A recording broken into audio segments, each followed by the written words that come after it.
Hello everyone, welcome back to my channel. आज के video में हम डिस्कस करेंगे subject pharmacology volume 1 BSc nursing third semester. आज की वीडियो में हम डिस्कस करेंगे यूनिट 3। यूनिट 3 आपका है drug acting on GI system, जिसमें आपको मेनली पढ़ना है emetics, anti emetics, laxative, purgatives, antacids, antipeptic ulcer drugs पढ़ना है, एंटी डायरियल ड्रग्स पढ़ना है। तो ये आपके ड्रग्स हैं। इसमें मेनली आपको क्लासिफिकेशन पढ़ना है। फिर हर एक क्लासिफिकेशन के बाद में क्या मैकेनिज्म ऑफ एक्शन है, क्या एग्जाम्पल है, उसके बाद में side effects, contraindication, indications, nursing responsibility और ड्रग इंट्रैक्शन, ये सारी चीज़ें आपको पढ़नी है। अब हम स्टार्ट करते हैं आज की वीडियो को। आज की वीडियो हम डिस्कस करेंगे emetics, anti emetics, laxative and purgatives. Emetics, anti emetics, laxative, purgative topic हम डिस्कस करेंगे ठाकुर पब्लिकेशन बुक से। अगर मैं बात करूँ एमेटिक्स की, तो एमेटिक्स क्या है? एमेटिक्स का मतलब है ये इंड्यूस्ड करेगा आपके हार्मफुल सब्सटेंस को स्टमक और ड्यूडेनम से एलिमिनेट, मतलब कि हटाने का, जिसको हम लोग कहते हैं कि ये आपके वोमिटिंग को इंड्यूस करेगा। अगर एमेटिक्स आपके एग्जाम में आएगा तो सबसे पहले आप हेडिंग डालेंगे इंट्रोडक्शन। इंट्रोडक्शन में लिखेंगे एमेसिस, जिसका मतलब होता है वॉमिटिंग। ये आपका एक प्रोटेक्टिव मैकेनिज्म है जिससे आपके जो भी ड्यूडेनम और आपके स्टमक में, मतलब कि मेनली जो आपके जीआई में जो है उसको आपको एलिमिनेट करना है सब्सटेंस को, उसको हम लोग कहते हैं एमेसिस। इसमें हम लोग ड्रग्स को देते हैं। एमेटिक्स में हम लोग ऐसे ड्रग्स को देते हैं जो स्टिमुलेट करता है वॉमिटिंग को। ठीक है, अब आपको इतना क्लियर होगा कि इंट्रोडक्शन क्या है। अब हम बात करते हैं मैकेनिज्म ऑफ एक्शन की। इसको शॉर्ट में आप MOA लिख सकते हैं। मैकेनिज्म ऑफ एक्शन की अगर मैं बात करूं, ये आपके मेन रिसेप्टर पे वर्क करता है। और रिसेप्टर की अगर मैं बात करूं तो ये आपके मेन जाता है आपके जो ब्रेन में सेंटर है उस पे। आपके ब्रेन में जो सेंटर है, जो आपके वॉमिटिंग सेंटर है, उसको हम लोग कहते हैं मेडुलरी सेंटर, जो आपका कोऑर्डिनेट करता है। ठीक है, इसमें आपका रिसेप्टर्स होते हैं जिसको हम लोग कहते हैं कीमो रिसेप्टर। वो आपके प्रेजेंट होते हैं BBB में, मतलब कि ब्लड ब्रेन बैरियर में। यहाँ पे आपके प्रेजेंट होते हैं। यहाँ पे प्रेजेंट होने के बाद में जो आप मेडिसिन ले रहे हो, जो आप ड्रग्स ले रहे हो, वो यहाँ पे जाके बाइंड करेंगे और इसकी एक्टिविटीज़ को क्या करेंगी, इंक्रीज करेंगी, जिससे जो एमेटिक ड्रग में जो केमिकल्स है जो सर्कुलेट करके ब्लड ब्रेन बैरियर से पहुँचते पहुँचते आपके सेंटर तक जाएगा। सेंटर पे जाने के बाद में वो अपना वर्क करेगा, जिसके वर्क की वजह से वहाँ पे क्या होगा, रिलैक्सेशन होगा अपर पार्ट ऑफ स्टमक में। और जो आपका पाइलोरस होता है स्टमक में, वहाँ पे कॉन्स्ट्रक्शन होगा, जिसकी वजह से आपके मसल्स में कॉन्ट्रैक्शन होगा। कॉन्ट्रैक्शन की वजह से आपका एलिमिनेट हो पाएगा। तो आपके बुक में इस तरीके से दे रखा होता है। लेकिन कभी भी आप मैकेनिज्म ऑफ एक्शन पढ़िएगा तो जैसे आप AHN सब्जेक्ट में पैथोफिजियोलॉजी पढ़ते थे वैसे पढ़िएगा। वो आपके लिए एकदम ईजी रहेगा और आपको याद करने के लिए एकदम कन्वीनियंट रहेगा। अगर कुछ बच्चों को अगर कि एमेटिक्स आपका शॉर्ट में या लॉन्ग में आ सकता है या फिर वेरी शॉर्ट में आ सकता है, तो अगर मैं बात करूँ एमेटिक्स आपका लॉन्ग में नहीं आ सकता, आपका शॉर्ट और वेरी शॉर्ट में आएगा। शॉर्ट में सिर्फ एमेटिक्स आएगा और सॉरी वेरी शॉर्ट में आपका सिर्फ एमेटिक्स आएगा। और अगर शॉर्ट में आएगा तो एमेटिक्स और एंटी एमेटिक्स दोनों पूछ लिया जाएगा। तो मेन आपका क्या है मैकेनिज्म ऑफ एक्शन, तो आपका जो वॉमिटिंग सेंटर है वहाँ पे आपके रिसेप्टर्स प्रेजेंट होते हैं, कीमो रिसेप्टर्स वहाँ पे क्रॉस करके जाते हैं। वहाँ पे जब उनसे बाइंड करते हैं फिर स्टिमुलेट करते हैं आपके जीआई को, जिससे आपका कॉन्ट्रैक्शन अकर होता है और आपकी बॉडी से एलिमिनेट हो पाता है वो सब्सटेंस जो आपकी बॉडी को एलिमिनेट करना होता है। इनडायरेक्टली ये वॉमिटिंग को इंड्यूस्ड करता है, इसीलिए उसको हम लोग एमेसिस कहते हैं। इसमें आपके ड्रग्स की अगर मैं बात करूँ कौन से एमेटिक ड्रग्स में आ रहे हैं, तो सबसे कॉमनली आपकी यूज़ होती है मस्टर्ड। मस्टर्ड आप जैसे कि हम लोग गर्म पानी के साथ में लेते हैं जिससे वॉमिटिंग इंड्यूस होती है उसमें। लेकिन इसका एक कॉन्ट्राइंडिकेशन है, मस्टर्ड आप तब नहीं लोगे जब आपके स्टमक में क्या होगा, इन्फ्लामेशन होगा। अगर मैं बात करूँ सेकेंड ड्रग की, वो आपका है अमोनियम कार्बोनेट। अमोनियम कार्बोनेट आपके सबसे इफेक्टिव ड्रग में से मानी जाती है और ये आपके रैपिड वर्क करती है। इसको हम लोग लोग यूज़ करते हैं दूध में डाइल्यूट करके, मतलब कि आप दूध में उसको मिक्स करके ले सकते हो। इसका सॉल्यूशन अलग से भी आपको मिल जाता है। फिर आपकी नेक्स्ट ड्रग आती है इपेक्कोना। इसको अगर मैं बात करूँ तो ये आपकी बहुत ही स्लो वर्किंग होती है और ये हम लोग मेनली चाइल्ड में यूज़ करते हैं, जो इन्फेंट होते हैं, न्यूनेटल्स होते हैं, उनमें यूज़ करते हैं। क्यों? क्योंकि उसका मैकेनिज्म ऑफ एक्शन वीक है, तो हम लोगों को जो स्लोली वर्क करे, जिसका हार्मफुल इफेक्ट कम हो और जो इफेक्टिव भी रहे, तो उस अकॉर्डिंग ये आपके लिए सही है। फिर आपके नेक्स्ट ड्रग आती है एपोमॉर्फिन। अगर मैं बात करूँ एपोमॉर्फिन की, तो इसका रैपिड एक्शन है, लेकिन जब अगर आपका स्टमक में इन्फ्लामेशन है तब हम लोग नहीं दे सकते हैं। साथ ही साथ एपोमॉर्फिन को हम लोग थ्रू इंजेक्शंस देते हैं, उसको हम लोग सॉलो नहीं करवाते हैं। उसके बाद में आपका आता है सल्फेट ऑफ जिंक। ये आपका स्पेसिफिक एमेटिक में होता है और ये आपका काम अच्छा से करता है, लेकिन इसका एब्जॉर्प्शन नहीं होता है। साथ में इसका एक साइड इफ़ेक्ट है कि ये आपकी बॉडी में नोज़िया और डिप्रेशन कॉज करता है। नेक्स्ट आपका ड्रग है सल्फेट ऑफ कॉपर। तो इसको हम लोग रेयरली यूज़ करते हैं क्योंकि इसका जो आपका ड्रग का एक्शन आपकी बॉडी पे बहुत ही ज़्यादा तेज़ रैपिड होता है। साथ में ये आपकी बॉडी के लिए इरिटेटिंग होगा और ये आपके रिपीटेटिव यूज़ करोगे तो इसके आपको साइड इफ़ेक्ट ज़्यादा देखने को मिलेंगे। फिर आपका रोल ऑफ नट्स आता है। अगर मैं बात करूँ कॉमन रोल ऑफ नट्स तो आपको पता ही चल गया होगा क्योंकि AHN सब्जेक्ट से आप पढ़ते आ रहे हो, लेकिन एमेटिक्स ड्रग में मेनली आपके क्या रोल ऑफ है नट्स हैं, वो हम इसको डिस्कस करते हैं। सबसे पहले तो विदाउट प्रिस्क्रिप्शन कोई भी ड्रग देनी नहीं होती है, ये चीज़ आपको पता होनी चाहिए। सेकेंडली, आप जब ड्रग दोगे तो उसके डोज को देखोगे, उसके एक्सपायरी डेट को देखोगे, आप किस पेशेंट को एडमिनिस्टर करो वो देखोगे, टाइम देखोगे, मतलब कि जो ड्रग एडमिनिस्ट्रेशन के टोटल राइट्स आपके 10 होते हैं वो आप उसको मेंटेन करोगे। उसके बाद में आपका थर्ड दे रखा है कि पेशेंट को एटलीस्ट 90 मिनट के टेस्ट डोज करेंगे जिससे हम लोगों को पता चले। अगर आप ड्रग दे रहे हो जिसका साइड इफेक्ट ज़्यादा है तो हमेशा पेशेंट में ये नहीं है उठाया ड्रग और पेशेंट को दे दिया, नहीं, हमेशा पेशेंट में हम लोग टेस्ट करेंगे, टेस्ट करने के बाद देंगे। इस चीज़ का आपको ध्यान रखना है।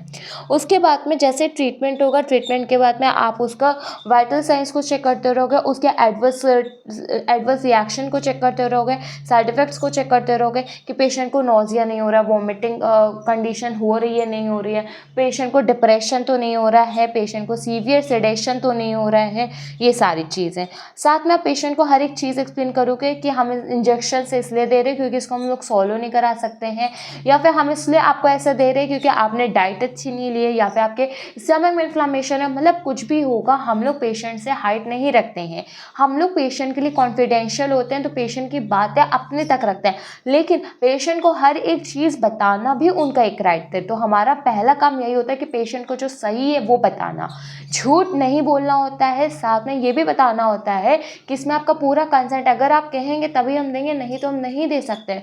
और अगर उन्होंने कंसेंट नहीं दिया और आपने तब भी ज़बरदस्ती दिया है तो आपके ऊपर वो केस कर सकते हैं। क्यों? क्योंकि उनके ऊपर राइट्स है।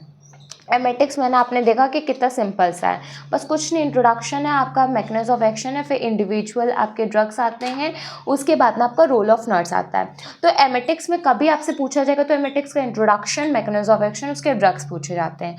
अब हम बात करते हैं हमारे एंटी एमेटिक्स की। एंटी एमेटिक्स का क्लासिफिकेशन आपकी EMS बुक में बहुत अच्छे से दे रखा है, अभी आप उसको देखोगे तो आपको बहुत ही ईजी लगेगा। तो सबसे पहले हम बात करते हैं एंटी एमेटिक्स होता क्या है। एंटी नाम से पता चला जो अगेंस्ट है, किसके? एमेटिक्स के। एमेटिक्स क्या कर रही थी? वॉमिटिंग को इंड्यूस कर रही थी। एंटी एमेटिक्स का क्या है? ये वॉमिटिंग के अगेंस्ट रहेगी, मतलब नोजिया वॉमिटिंग के अगेंस्ट रहेगी। ये आपके सबसे ज़्यादा हेल्पफुल होती है मोशन सिकनेस को ठीक करने के। अब कुछ स्टूडेंट्स सोचेंगे मोशन सिकनेस क्या होता है। अब बहुत से लोग ऐसे होते हैं जो कार में या बस में ट्रैवल करते हैं तो उनको उस टाइम पे वॉमिटिंग आती है, राइट। उस टाइम पे अगर वो ऐसे ड्रग का यूज़ करे जैसे कि ओंडेनस्ट्रॉम, ओंडम आपकी आती है, तो उससे आपको वॉमिटिंग नहीं होती है, तो वो क्या है? आपकी एंटी एमेटिक ड्रग है। समझ में आया मेरे कहने का मतलब क्या है? मोशन सिकनेस वो होता है, लेकिन इस ड्रग का साइड इफ़ेक्ट्स है, जैसे कि आपके यूज़ करोगे तो आपको रियलाइज़ होगा, जैसे कि आप अगर ओपियोइड एनाल्जेसिक ले रहे हो या कोई एनेस्थेटिक ले रहे हो या कीमो में ले रहे हो जो कैंसर के अगेंस्ट वर्क करता है, तो उसमें आपको कुछ साइड इफ़ेक्ट्स देखने को मिलेंगे। एक बात तो तय है कि कोई भी ड्रग हो, उस ड्रग का साइड इफ़ेक्ट होना तय है, इसीलिए हमेशा उसके साइड इफ़ेक्ट पे फोकस ज़रूर करना होता है। अगर मैं बात करूँ क्लासिफिकेशन की एंटी एमेटिक्स की, ये आपके बुक में दे रखा है, ईएमएस बुक में। ईएमएस बुक में क्लासिफिकेशन इसलिए दे रखा है कि ड्रग्स के बहुत ज़्यादा नाम दे रखे हो, तो इसमें एटलीस्ट आप 2 लर्न कर सकते हो। और इस तरीके से आपका दे रखा है, आप इस तरीके से भी कर सकते हो। एग्जाम में डिपेंड आप पे करता है कि आप सीरीज से प्रेजेंटेशन कर रहे हो या इस तरीके से टेबलर फॉर्म में कर रहे हो। ये प्रेजेंटेशन आपके लिए अच्छा रहता है। अगर मैं बात करूँ एंटीएमेटिक्स की क्लासिफिकेशन, मैंने ईएमएस पब्लिकेशन बुक से करा था, इसलिए मैं आपके सामने यही बता रही हूँ। अगर मैं बात करूँ एंटीएमेटिक क्लासिफिकेशन की, तो पहला आपका आता है एंटीकोलिनर्जिक ड्रग, जिसमें हमारा जाता है डाइसाइक्लोमाइन। एक और चीज़ है, कुछ स्टूडेंट्स को स्पेलिंग लर्न करने में प्रॉब्लम आएगी, क्योंकि इसमें थोड़ी सी डिफिकल्ट स्पेलिंग है, और स्पेलिंग के साथ में आप देखोगे कि हम लोग बोलते कुछ है लेकिन लिखते कुछ है, मतलब कि प्रोनाउंसिएशन इसका कुछ है, लेकिन जब हम लोग लिखते हैं तो ड्रग की स्पेलिंग कुछ अलग है। तो आप इस तरीके से टुकड़ों में करके उसको लर्न करेंगे, जैसे कि die plus cyclo plus mine. तो हमेशा याद रहेगा डाइसाइक्लोमाइन। तो इससे क्या होगा, आपको बोलने में भी ईजी रहेगा, आपको हमेशा स्पेलिंग याद रहेगी, डाई के भी, साइक्लो की भी और माइन की भी। जैसे कि हायोसिन, अगर मैं लिखूँ हायोसिन तो एकदम से नहीं याद आएगा क्या है, लेकिन अगर मैं इसको तोड़ दूँ, जैसे कि हाई प्लस ऑस प्लस सीन, तो हमेशा याद रहेगा कि हाई और सीन। तो ये तरीका है ड्रग्स को लर्न करने का। एंटीकोलिनर्जिक में आपकी 2 आती है, पहली आपकी डाइसाइक्लोमाइन, फिर है हाई और साइन, फिर आपके आती है H1 एंटीहिस्टामिन, जिसमें आपकी आती है प्रोमेथाजीन, डाइफेनहाइड्रामीन, डायमन हाइड्रोनेट, डोक्सिलामीन, और आपकी आती है मैक्लोजीन, मैक्लीजीन भी आती है, और मैक्लोजीन। इनको एक ही है, ये मत कहना कि अलग अलग है, सेम है, बट डिपेंड करता है कि क्या चल रहा है, अलग अलग हॉस्पिटल में अलग अलग नाम से चलता है। फिर आपका थर्ड आता है D2 ब्लॉकर, जिसको हम लोग कहते हैं न्यूरोलैप्टिक्स, जिसमें आपकी आती है क्लोरप्रोमाजीन। अब हमेशा याद रहेगा इसका। फिर आपकी आती है ट्राइफ्लूप्रोमाजीन। फिर आपका आता है नेक्स्ट क्लासिफिकेशन 5-HT3 एंटागोनिस्ट, जिसमें आपकी आती है ओनडेस्ट्रॉन। ओनडेस्ट्रॉन आपकी सबसे ज़्यादा यूज़ करी जाती है। नेक्स्ट आपका यूज़, इसी में ही आपका नेक्स्ट यूज़ करी जाती है रेमेस्ट्रॉन। फिर NK1 रिसेप्टर एंटागोनिस्ट में आपकी 2 आती है, पहली आपकी है एप्रेप ईटेंट। अगर मैं बात करूँ एप्रेप ईटेंट की, थोड़ा सा डिफिकल्ट है, लेकिन मैंने ब्रेक करके करा तो मेरे लिए वो ईजी हो गया। फिर आपका आएगा प्रोकाइनेटिक, जिसको हम लोग गैस्ट्रोकाइनेटिक के नाम से भी जाते हैं, जिसमें आपका मोजाप्राइड आता है, मोजाप्राइड या फिर सीसाप्राइड आएगा, या फिर आपको हो गया इटोप्राइड आएगा। आपको लर्न करना है इसमें से कोई भी जो आपको इजी लगे वो आप लर्न कर सकते हैं। अगर आप एडजुवेंट एंटीएमेटिक्स को देखोगे तो आपका डेक्सामेथासोन यूज़ होता है, बेंजोडाइजेपिन यूज़ होता है। तो ये आपका क्लासिफिकेशन है एंटीएमेटिक्स का। आप इस तरीके से भी कर सकते हैं, इसमें भी आपका सेम वैसे दे रखा है एंटीकोलिनर्जिक वगैरह वगैरह वगैरह, लेकिन डिपेंड आप पे करता है। अब हम लोग डिस्कस करेंगे 1 बाय 1 एक एक क्लासिफिकेशन को डिटेल में। जैसे कि आपका पहला है एंटीकोलिनर्जिक। अगर मैं बात करूँ एंटीकोलिनर्जिक की, तो एंटीकोलिनर्जिक में पहले तो मैं आपको बताती हूँ कि आपका जो रिसेप्टर प्रेजेंट होता है उसको ब्लॉक करता है। अब इसमें आपका रिसेप्टर होता है मस्कैरिन रिसेप्टर, जो कि आपका होता है M3। यही अगर आपका कंट्रोल हो जाएगा तो मोशन सिकनेस आपका क्या हो जाएगा, रुक जाएगा। ये आपका डिक्रीज करता है, जिससे आपका जो फ्लूइड का सिक्रीशन है वो रुक जाता है। स्टमक के एक्टिविटीज़ को स्लो डाउन करता है, आपके पिपल्स को डायलेट करता है। इसी की वजह से आपको नॉजिया वॉमिटिंग से रिलीफ मिलता है। इसको हम लोग ओरल यूज़ करते हैं, इसको 2 से 4 mg यूज़ करेंगे। अगर ट्रांसडर्मल यूज़ करोगे तो 1.5 mg करोगे। अगर मैं बात करूँ रिसेप्टर की, तो ये जो आपके वेस्टिबुलर apparatus में रिसेप्टर होता है उसको ब्लॉक करता है। नेक्स्ट आपका आता है डाइसाइक्लोमाइन। अगर मैं बात करूँ डाइसाइक्लोमाइन की, तो ये प्रिवेंशन करता है मोशन सिकनेस का और मॉर्निंग सिकनेस का। कुछ ऐसे होते हैं, मेनली तो मैंने चाइल्ड में सुना है, लेकिन एडल्ट में भी आपको देखने को मिलेगा कि मॉर्निंग में उनको चक्कर सा रखना, मॉर्निंग में उनको वॉमिटिंग सा आता है, बहुत अजीब सी फीलिंग रहती है, इरिटेट सा लगता है। तो उस कंडीशन में हम लोग डाइसाइक्लोमाइन का यूज़ करते हैं, क्योंकि ये एंटीकोलिनर्जिक के साथ साथ एंटी मस्कैरिन एजेंट भी है। ये ट्रीटमेंट आपका मेनली क्या करती है, जो आपके बोवल सिंड्रोम में इरिटेशन है उसका। अगर मैं बात करूँ, ये मेनली क्या करती है, जो जीआईटी में आपके मोटिलिटी है, जो आपका मूवमेंट है उसको डिक्रीज कर देती है। मेनली ये मसल्स पे वर्क करती है। उसके बाद में अगर आप ओरल देंगे तो उसको आप 20 mg यूज़ करेंगे, और अगर आप इंट्रामस्कुलर करेंगे तो 10 से 20 mg यूज़ करेंगे। साइड इफ़ेक्ट्स क्या है डाइसाइक्लोमीन का, तो आपको बहुत ही ज़्यादा मतलब कि मुंह सूखेगा, ड्राई माउथ होगा, कॉन्स्टिपेशंस होंगे, विजन ब्लर्ड हो जाएगा, डिजीनेस होगा, ड्रॉजीनेस आपको दिखाई देगा, यूरिनरी रिटेंशन होगा, ट्रैकिकार्डिया होगा, पाल्पिटेशंस होंगे, कन्फ्यूजन होगा। साथ ही साथ अगर आप सिस्टम वाइज देखोगे तो सीएनएस में आपको ड्रॉजीनेस, कन्फ्यूजन, मेमोरी इम्पेयरमेंट होगा, आई में आपको ड्राई आइज हो जाएंगे, ब्लड विजन होगा। आपके नेक्स्ट जो अगर मैं बात करूँ कार्डियक कंडीशन में, तो आपका हार्ट रेट बढ़ जाएगी, पाल्पिटेशंस होंगे, जीआई में आपका ड्राई माउथ होगा, कॉन्स्टिपेशन होगा, नोजिया, डिस्पेशिया होगा, डिफ़िकल्टीज़ होंगी। यूरिनरी की अगर मैं बात करूँ तो यूरिनरी रिटेंशन होगा, ब्लैडर एम्प्टी डिक्रीज हो जाएगा, नहीं तो अच्छे से हो पाएगा। रेस्पिरेटरी में म्यूकस एकदम थिक हो जाएगा, स्किन में आपकी ड्राई स्किन, फ्लशिंग हो जाएगी। तो ये मेरा प्रेजेंटेशन है कि साइड इफेक्ट्स एग्जाम में आया तो आप इस तरीके से सिस्टम वाइज करेगा। पहला सीएनएस लिखा, फिर हमने आईज लिखा, फिर कार्डियक लिखा, फिर जीआई को लिखा, फिर यूरिनरी लिखा, फिर रेस्पिरेटरी लिखा, फिर स्किन लिखा। ये एक तरीका है, मैंने इसीलिए पेंसिल से लिखा है, इसको मैंने प्रिपेयर किया था, जो कि एग्जाम के लिए बहुत ही हेल्पफुल रहता है। अब मैं बात करती हूँ कॉन्ट्राइंडिकेशन की कि किस कंडीशन में हम लोगों को डाइसाइक्लोमाइन को नहीं देना है। अगर पेशेंट को ग्लूकोमा है तब नहीं देना है, पेशेंट की कार्डियक डिजीज़ अनस्टेबल है तब नहीं देना है, अगर जीआई में कोई भी ऑब्स्ट्रक्शन है तब नहीं देना है, और अगर यूरोपैथी है मतलब कि या तो ब्लैडर में ऑब्स्ट्रक्शन है या फिर बिनाइन प्रोस्टेट हाइपरट्रॉफी है तब नहीं देना है, मिस्टेनिया ग्रेविस कंडीशन में नहीं देना है, लैक्टेटिंग वुमेन और प्रेग्नेंट वुमेन को भी नहीं देना है। तो ये आपके क्या थे, कॉन्ट्राइंडिकेशन थे। अब हम बात करते हैं ड्रग इंट्रैक्शन की। तो आप इस ड्रग को कैसे यूज़ कर सकते हो, किसके साथ कंबाइन करके। तो जो आपका पहला है फिनोथियाजीन, अगर आप डाइसाइक्लोमीन को इसके साथ दोगे तो ये आपके एंटीसाइकोटिक और ये आपके साइड इफेक्ट एंटीकोलिनर्जिक को एकदम डिक्रीज कर देता है। अब आपको एकदम क्लियर हो रहा होगा कि कैसे ये हो गया। मतलब कि एंटीकोलिनर्जिक का मतलब है, एंटीकोलिनर्जिक में हम लोगों ने 2 मेन पढ़ा था डाइसाइक्लोमीन। अब हम लोग 2 में मेन हम लोग डाइसाइक्लोमीन को पढ़ रहे हैं, जिसका इंट्रैक्शन पहला हम लोगों ने पढ़ा। दूसरा है आपका ट्राइसाइक्लिक एंटी डिप्रेसेंट। ये आपके पहले तो साइड इफेक्ट्स को डिक्रीज करा है, किसके, एंटीकोलिनर्जिक है। उसके बाद में ये आपके जो आपके डिप्रेशन ड्रग है, जो डिप्रेशन कॉज करे, उसमें भी रिड्यूस करेगा।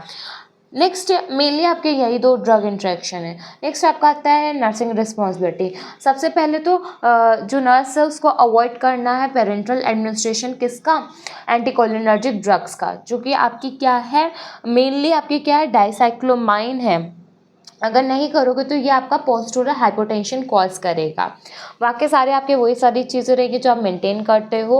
और जो आपके एंटीकोलिनर्जिक ड्रग है तो नर्स को उसको देना है, ओरल देना है, सबक्यूटेनियस आईएम आईवी देना है। और आप ऑप्थेल्मिक रूट भी यूज़ कर सकते हो। ऑप्थेल्मिक रूट का मतलब है आप आई ड्रॉप्स का यूज़ कर सकते हो। और पेशेंट को अवॉइड करना है जिसकी कार्डियक कंडीशंस मतलब कि कॉन्ट्राइंडिकेशंस फॉलो करने हैं, ड्रग एडमिनिस्ट्रेशन का भी फॉलो करना है। अब आपको क्लियर हो गया कि एंटीकोलिनर्जिक क्या है। एंटीकोलिनर्जिक में मेनली आपके जो 2 आते हैं उनको हम लोगों ने डिस्कस कर लिया। नेक्स्ट अब आपका है H1 एंटीहिस्टामिन। अगर मैं बात करूँ H1 एंटीहिस्टामिन तो ये आपके एंटीएमेटिक्स में ही आते हैं, मोशन सिकनेस का ही करेंगे, मॉर्निंग सिकनेस का ही करेंगे। ये ब्लॉक करते हैं आपके H1 रिसेप्टर को जो आपके वेस्टिबुलर सिस्टम में प्रेजेंट होते हैं। H1 एंटीहिस्टामिन के अगर एग्जांपल्स की बात करें तो इसमें आपका आता है प्रोमेथाजीन, और प्रोमेथाजीन के बाद में आपके इसी के साथ में आता है डाइफेनहाइड्रामीन, डाइमेनहाइड्रानेट।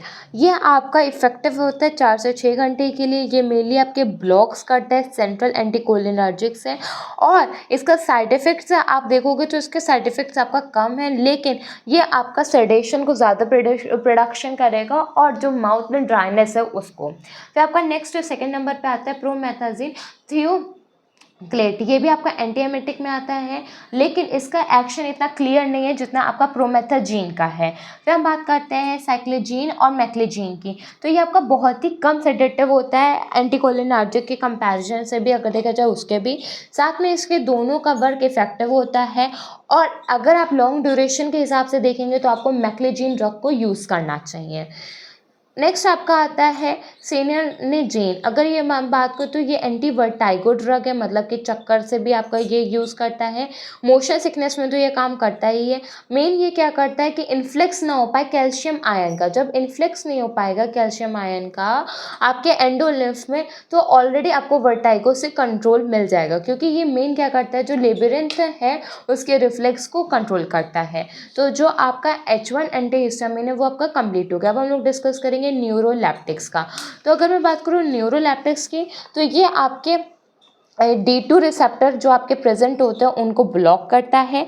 इसी की वजह से ये मेन कंट्रोल कर पाता है आपके वॉमिटिंग नोजिया पे। अगर मैं बात करूँ ये ब्रॉड स्पेक्ट्रम में आपका यूज़ होता है। ये ड्रग आपकी पोस्ट एनेस्थेटिक नोजिया वॉमिटिंग में इंड्यूस होती है। वॉमिटिंग में जिसमें आपका सिक्रीशंस होता है उसके लिए। अगर मैलिग्नेंट कंडीशन है जैसे कि कैंसर कीमोथेरेपी यूज़ हुई है उसमें भी आपका आता है।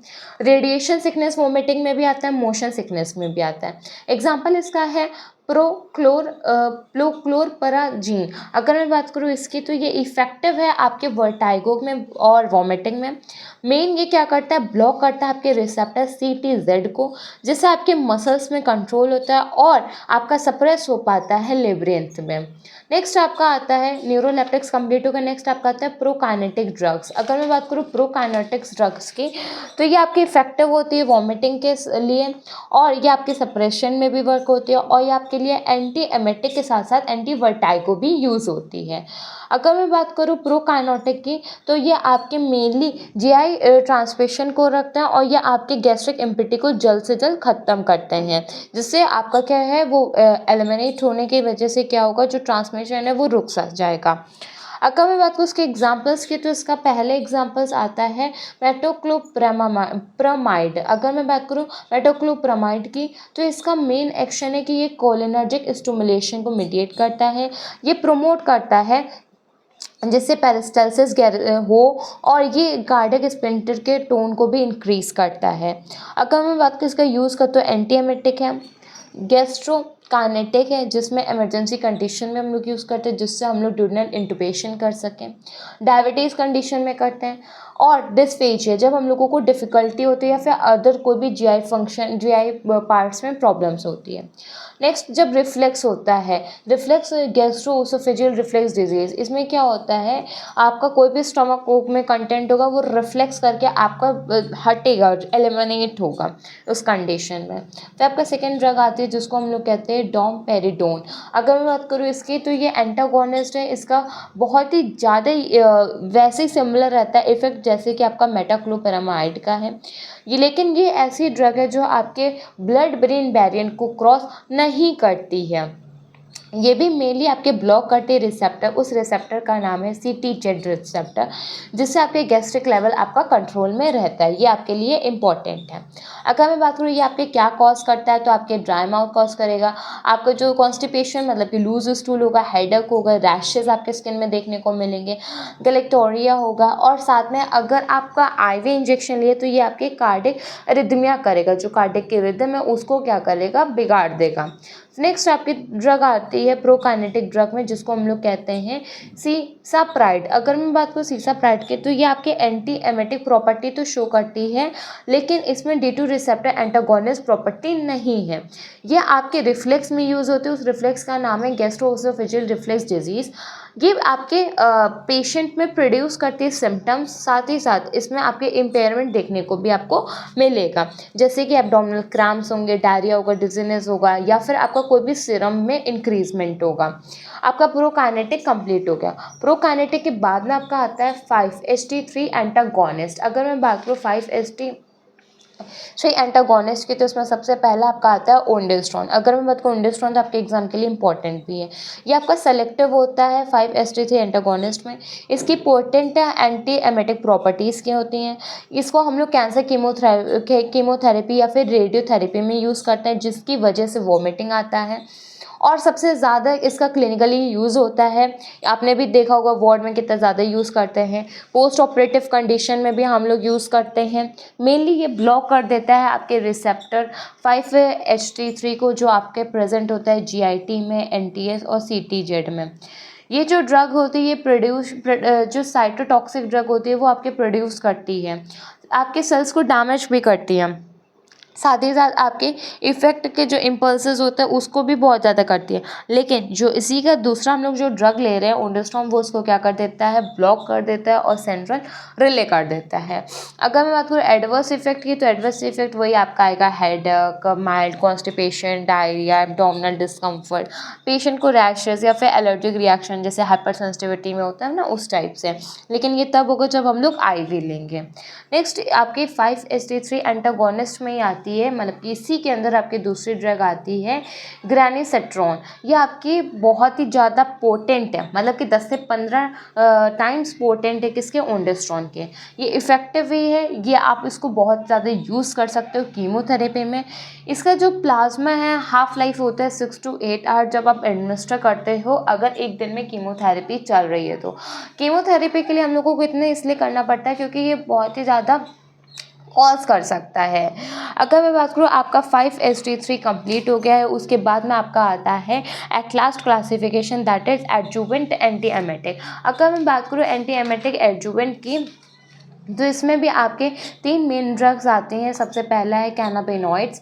ये आपकी साइटोटॉक्सिक नोज़िया वोमिटिंग के में होती है, जो पेशेंट रिस्पॉन्स नहीं कर पा रहे उनके में हम लोग यूज़ करते हैं, जिसको हम लोग कॉमनली यूज़ करते हैं कोई भी डिजीज़ कंडीशन में। उसमें अगर मैं बात करूँ इसको सिंथेसाइज वे में एंटीएमेटिक्स का मेनली ज़्यादा यूज़ होता है। फिर आपका आता है कि इसको कहाँ से आप नेचुरली अटेन करते हो, तो कैनाबिस सटाइवा, ये आपने पढ़ा होगा NCERT में, आपने इमेज भी देखा होगा, उससे हम लोगों को मिलता है। फिर आपका आता है नेक्स्ट डेक्सामेथासोन। ये आपके कॉर्टिकोस्टेरॉइड्स हैं, पेशेंट में हम लोग यूज़ करते हैं एज ए एंटी एमेटिक्स, और ये आपकी हाईली इमोटोजेनिक कैंसर में यूज़ होता है कीमोथेरेपी में। इसको लो डोज में यूज़ करते हैं, जनरल एनेस्थेटिक रहती है। अगर मैं बात करूँ इसका मैकेनिज्म एक्शन एकदम सिमिलर ही रहता है। फिर आपका आता है बेंजोडायज़ेपाइन। अगर मैं बात करूँ बेंजोडायज़ेपाइन की, तो ये वीक प्रॉपर्टी शो करता है आपके एंटी एमेटिक की, साथ में इसका सेडेटिव एक्शन भी क्या रहेगा, कम रहेगा। इसका मेन वर्क वही रहेगा कि ये आपके एंटी एमेटिक्स पे ही रहे और कंट्रोल करे, और इसके मोटिलिटी पे वर्क करे और इसका कंट्रोल करके वर्क करें। कॉन्ट्राइंडिकेशन क्या है, तो डाइफेनहाइड्रामीन कॉन्ट्राइंडिकेटेड है हाइपरटेंसिव पेशेंट में। यह आपके लिए इंपॉर्टेंट है क्योंकि कभी कभी हम लोग यही भूल जाते हैं एग्जाम में कि किस पेशेंट के लिए कौन सी ड्रग कॉन्ट्राइंडिकेटेड है। तो हाइपरटेंसिव पेशेंट के लिए हम लोग डाइफेनहाइड्रामीन को यूज़ नहीं करेंगे। अगर कोई ऐसा पेशेंट है जिसको GI से प्रॉब्लम है, मतलब कि आपके जो GI ट्रैक्ट उससे प्रॉब्लम है, तो उन पेशेंट को हम लोग मेटोक्लोप्रोमाइड नहीं देते हैं। और आपके ऑल्सो कॉन्ट्रेडिक्टेड रहते हैं, जैसे कि कोई भी आपका रीनल फेलियर कंडीशन या अदर कॉम्प्लिकेशंस है उसमें भी। ड्रग इंट्रैक्शन की अगर मैं बात करूँ, जो आपके एंटीहिस्टामिन और अदर CNS डिप्रेसेंट है वो आपके ओपियोइड सेडेटिव से रहेंगे, लेकिन ये आपकी CNS डिप्रेशन भी कॉज करेंगे। मेटोक्लोप्रामाइड आपके GI एब्जॉर्प्शन को ऑल्टर करेंगे, जिससे एब्जॉर्प्शन नहीं हो पाएगा जिस हिसाब से उसका होना होता है। फिर आपका आता है क्या रोल ऑफ नर्स है। अगर मैं बात करूँ रोल ऑफ नर्स की, तो सबसे पहले तो नर्स को ये पता होना चाहिए पेशेंट को एमेटिक्स और एंटीएमेटिक्स में मतलब डिफरेंस पता होना चाहिए। उसके सामने नर्स को ये पता होना चाहिए कि ये उसको कैसा है, फील कैसा है, कैसे इवैल्यूएशन है नॉज़िया वोमिटिंग का, वो करना। उसके बाद में डोज देखना, प्रिस्क्रिप्शन चेक करना है, according to the contraindications provide करना है। अवॉइड करना है कि उस टाइम पे पेशेंट अल्कोहल ना ले, क्योंकि ऑलरेडी सेडेटिव्स डिप्रेशन कॉज कर रहा है अल्कोहल की वजह से, वो चीज़ और डिक्रीज़ करेगा। बॉडी में एक्सपोजर ना हो ज़्यादा, और इस चीज़ का सब कुछ ध्यान रखना होता है। एज अ नर्स आप बहुत सारे पॉइंट्स खुद से भी इंक्लूड कर सकते हो और आपको पता भी है। एंटीएमेटिक्स एमेटिक्स में बस इतना ही। नेक्स्ट आपका स्टार्ट होता है लैक्सेटिव एंड पुरगेटिव्स। तो सबसे पहले अगर मैं बात करूँ लैक्सेटिव्स की, तो ये एजेंट इंक्लूड करते हैं जिसमें आपको कुछ भी खाने का सामान या ड्रग्स आ जाएगी जो आपको ट्रीट करेगा कॉन्स्टिपेशन को, जिससे आपका बॉवल मूवमेंट बढ़ जाए, आपका स्टूल सॉफ्ट हो जाए। Laxative just opposite of purgatives. अब कुछ स्टूडेंट्स को डाउट होता है कि ये लैक्सेटिव्स क्या है, पुरगेटिव्स क्या है। मतलब एंटीएमेटिक्स एमेटिक्स समझ में आता है, लेकिन लैक्सेटिव पुरगेटिव में हमेशा कन्फ्यूजन होता है। तो अगर कभी भी आपको कन्फ्यूजन हो कि लैक्सेटिव्स क्या है, पुरगेटिव्स क्या है, तो इस चीज़ का आपको ध्यान रखना है। जो आपका लैक्सेटिव है वो आपका स्टूल सॉफ्टनर है, ठीक है। स्टूल सॉफ्टनर आपका लेक्सेटिव रहेगा और जो सॉलिड स्टूल करेगा वो आपका क्या होगा, पुरगेटिव्स होगा। और इन दोनों का एडवर्स इफेक्ट एकदम आपकी कॉमन है, जिसमें आपका आएगा electrolyte imbalance, dehydration, bloody stool. ये 3 पॉइंट ऐसे हैं जो आप दोनों में लिख सकते हैं, कॉमन है, और ये आपके लिए बहुत ही सिंपल है। क्यों? क्योंकि इलेक्ट्रोलाइट का इम्बैलेंस बहुत ही जल्दी हो जाता है आपकी बॉडी में डिहाइड्रेशन हो जाएगा और ब्लडी स्टूल हो जाएगा। अभी हम लोग आगे पढ़ेंगे कि लेक्सेटिव में आप कौन कौन से ड्रग का यूज़ कर सकते हैं, कौन से मटेरियल, कौन से सब्सटेंस का यूज़ कर सकते हैं। सो हम स्टार्ट करते हैं। अब आपको क्लियर हो गया कि लेक्सेटिव्स का इंट्रोडक्शन क्या है, और अगर आपने बहुत ज़्यादा हाई डोज ले लिया लेक्सेटिव्स का तो आपको डायरिया भी हो सकता है। फिर नेक्स्ट आपका आता है कि लेक्सेटिव्स में आपके 2 कैटेगरी में डिवाइड करा गया है।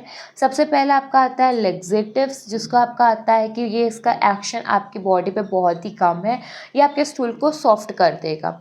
स्ट्रॉन्गर एक्शन और मोर फ्लूइड इवैक्यूलेशन पुरगेटिव्स का होता है। अब लेक्सेटिव्स में आपका क्लासिफिकेशन होता है 4 में, मतलब कि आप देखोगे इस तरीके से 4 में डिवाइड हुआ। सबसे पहले बल्क फॉर्मिंग। बल्क फॉर्मिंग के लिए आप डाइटरी फाइबर का यूज़ करोगे, मतलब कि आप डाइट में ज़्यादा से ज़्यादा यूज़ करोगे फाइबर का, जो कि आपको कहाँ से मिल सकता है, ब्रांच से मिल सकता है। नेक्स्ट आपका आता है स्टूल सॉफ्टनर। स्टूल सॉफ्टनर में आप यूज़ करोगे डॉस का या फिर लिक्विड पैराफिन का।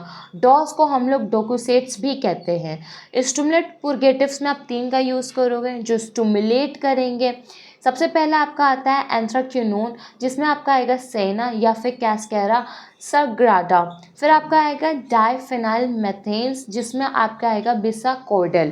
फिर आपका होगा फिक्स्ड ऑयल, जिसमें हम लोग ऑयल का यूज़ करेंगे कैस्टर ऑयल। नेक्स्ट आपका आएगा ऑस्मोटिक पुरगेटिव्स। ऑस्मोटिक पुरगेटिव्स में आपके आएंगे सॉल्ट, जैसे कि मैग्नीशियम सॉल्ट, आपका आएगा सोडियम सॉल्ट, और आपका आएगा सोडियम पोटेशियम टाट्रेट सॉल्ट। फिर आपका आएगा लैक्टोलोज। ये आपका है क्लासिफिकेशन। अब हम लोग पढ़ेंगे एक एक डिटेल में, जैसे कि पहले पढ़ेंगे बल्क फॉर्मिंग।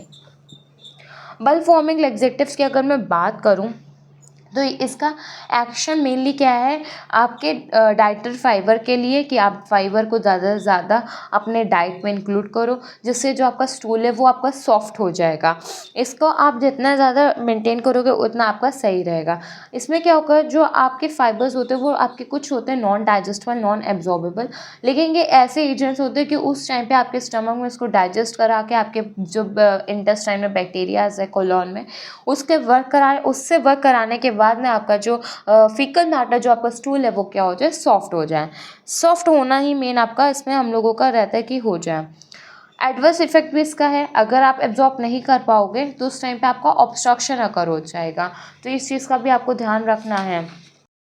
नेक्स्ट आपका है इंडिविजुअल ड्रग्स में। तो इंडिविजुअल ड्रग्स की अगर मैं बात करूँ तो आपकी ब्रान आती है, आपके पेनिसिलियम जो कि आपकी आती है प्लांटागो से, और आपके आगे मिथाइल सेलुलोज। अगर मैं बात करूँ एजेंट्स की जो आपके नेचुरल प्रेजेंट होते हैं, जो आपके वाटर को एब्जॉर्ब करते हैं, वही चीज़ आपके स्टूल को क्या कर देते हैं, सॉफ्टनर बनाते हैं। मिथाइल सेलुलोज की अगर मैं बात करूँ तो ये सेमी सिंथेटिक होते हैं, ये डेरिवेटिव्स होते हैं सेलुलोज के। और अगर मैं बात करूँ दिन में आपको कितना लेना चाहिए, तो सिर्फ 4 से 6 ग्राम डोज पर लेना चाहिए डे पे। फिर आपका नेक्स्ट आता है स्टूल सॉफ्टनर। स्टूल सॉफ्टनर में आप एग्जांपल रखोगे डोकोसेट का। यह आपका सरफेस इंग्रेडिएंट होता है।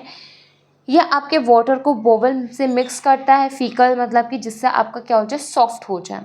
इसको हम लोग 12 आवर और इंजेक्शन पे लेते हैं। नेक्स्ट आप इसका इफेक्ट पे यूज़ करोगे 72 आवर के मेडिसिन पे। नेक्स्ट अगर मैं बात करूँ इसके एक्शन की, तो इसका एक्शन एनायनिक रहता है। आपके जो सरफेस टेंशन है जिसकी वजह से क्या हो जाता है, वो लूज इट आउट हो जाता है, और लूज़ होने की वजह से आपके में उस स्टूल में इंटर कर सकता है वाटर और लिपिड्स, जिसकी वजह से वो सॉफ्ट हो जाएगा और नेचुरली आप उसको डिफिकेट या फिर एलिमिनेट कर सकते हो। ये इजी रहता है। इसमें कॉन्स्टिपेशन आपका जो 1 से अगर है तो वो रिलीव हो जाता है। थेरेपी आपके 1 से 3 दिन चलती है। इसमें आप एग्जांपल देखेंगे डॉक्सोसेट सोडियम का, डॉक्सोसेट पोटेशियम का, डॉक्सोसेट कैल्शियम का। इसमें आपको एडवर्स इफेक्ट भी देखने को मिलेगा, जैसे कि पेशेंट को कभी कभी जीआई क्रैम्प्स या फिर बहुत ज़्यादा पेन देखने को मिलेगा, रैशेस देखने को मिलेंगे, और आपका कोई भी इंटेस्टाइन में ऑब्स्ट्रक्शन है वो भी आपको देखने को मिल सकता है। अगर मैं आपको स्टिमुलेंट पुरगेटिव्स की, तो स्टिमुलेंट पुरगेटिव्स ये आपका बोवल मूवमेंट को इंड्यूस करता है। ये आपके जो एंटरिंग नर्वस सिस्टम है मेनली उसको स्टिमुलेट करता है। जिससे क्या होता है, आपका कॉलोन में इलेक्ट्रोलाइट्स और फ्लूइड का सिक्रीशन होता है, उस सिक्रीशन की वजह से आपका स्टूल सॉफ्ट हो पाता है। अब आपको मैकेनिज्म ऑफ एक्शन इसका एकदम क्लियर हो गया होगा, लेकिन एकदम सिंपल सा है कि ये पहले तो आपके जो मेनली वर्क है उसको स्टिमुलेट करेगा, जिससे कि आपके एक्कोलॉन में मुकोसा है और आपके जो लेयरिंग है जो वर्किंग कर रही है उसको स्टिमुलेट करेगा, मोटिलिटी को इंक्रीज़ करेगा। इंक्रीज़ करते करते क्या होगा, एब्जॉर्प्शन बढ़ेगा, एब्जॉर्प्शन के बाद में आपका स्टूल सॉफ्ट हो जाएगा। और उसी टाइम पे ये भी देखेगा कि कोई भी इलेक्ट्रोलाइट का डिसबैलेंस ना हो, इसीलिए उस टाइम पे ये क्या कर देता है, ल्यूमेन में ही इनिबिट कर देता है कि sodium potassium ATPase pump control मतलब बंद हो जाए, जिससे कि सोडियम आयन आपका ना रिड्यूस हो सके इंटेस्टाइन में। इसमें आपको फर्दर डिवाइड करा गया है दो में, जैसे कि आप देख रहे हो कि पहले आपका आता है एंथ्राक्विनोन डेरिवेटिव्स में, फिर आपका आता है फिक्स्ड ऑयल जिसको हम लोग कैस्टर ऑयल भी कहते हैं। अगर मैं बात करूँ इसके अंदर की, तो जो आपका एंथ्राक्विनोन डेरिवेटिव्स है इसको हम लोग यूज़ करते हैं एलोई, सेना और कैस्केरा में। ये आपके नेचुरल अकर होते हैं, लेकिन आपकी बॉडी इसको पुअरली एब्जॉर्ब करती है। इसको हम लोग एडमिनिस्टर करते हैं, जब अगर एडमिनिस्टर करोगे ओरल तो 6 से 12 घंटे पे, रेक्टल आपका 2 घंटे पे जाएगा। ये चीज़ ही हैं जो आपको इम्पॉर्टेंट बनाती हैं, आपको जो पढ़ना चाहिए। जब आप इसको लोगे तो बेड टाइम पे लेना है, इसकी वजह से आप देखोगे कि एट द मॉर्निंग टाइम आपका इवैक्यूएशन सॉफ्ट होगा, स्टूल आपका ईजिली बॉडी से एलिमिनेट हो जाएगा। ये आपके प्रमोट करेगा जिससे आपका सिक्रेशन हो, वाटर का एब्जॉर्प्शन ज़्यादा से ज़्यादा हो, साथ में इसमें आपके रैशेज़ है या फिर एडवर्स इफेक्ट है जो हैं वो कम दिखाई देते हैं। जो आपका कैस्टर ऑयल है जिसको हम लोग फिक्स्ड ऑयल कहते हैं, ये आपका पोटेंट इंस्ट्रूमेंट होता है एज लेग्जेटिव में। ये खुद चाहता है कि स्मॉल इंटेस्टाइन की फंक्शनिंग जो है वो अच्छे से हो। ये उस टाइम पे मोटिलिटी है उसको इंक्रीज़ करता है, लेकिन हम लोग इसको रेयरली यूज़ करते हैं। नेक्स्ट आपका आता है ऑस्मोटिक पुरगेटिव्स। ऑस्मोटिक पुरगेटिव्स की अगर मैं बात करूँ तो ये आपके यूज़ होता है कॉन्स्टिपेशन डिजीज़ कंडीशन में, जिसमें क्या होगा, आप इसको यूज़ करोगे तो सॉफ्ट आपका प्रोडक्शन होगा, आपको ईजियर टू पास होगा इस टूल्स के लिए। एक्शन की अगर मैं बात करूँ तो ये आपके ऑस्मोटिक एक्शन मतलब कि आपके ये हाइड्रोफिलिक होता है, नाम से क्लियर होगा। ये आपके मतलब इंटेस्टाइन की जो ल्यूमेन है उसमें रिटेन रखेगा इलेक्ट्रोलाइट को और वाटर को, जिससे कि आपका स्टूल सॉफ्टनर ईजी से हो जाता है। लेकिन इसके साइड इफेक्ट्स या फिर एडवर्स इफेक्ट आपको ज़्यादा देखने को मिलेंगे। इससे क्या होता है, एब्जॉर्प्शन जो होता है इलेक्ट्रोलाइट का, वाटर का, वो क्या हो जाता है, डिक्रीज़ हो जाता है। लेकिन इसका जो एक्शन है वो आपका इंक्रीज़ कर देता है, जिससे आपका वर्क ईजिली हो जाता है। एडवर्स इफेक्ट में आपको क्या देखने को मिलेगा, नोज़िया, ब्लॉटिंग, क्रैम्पिंग्स, फ्लूटुलेंस, डायरिया।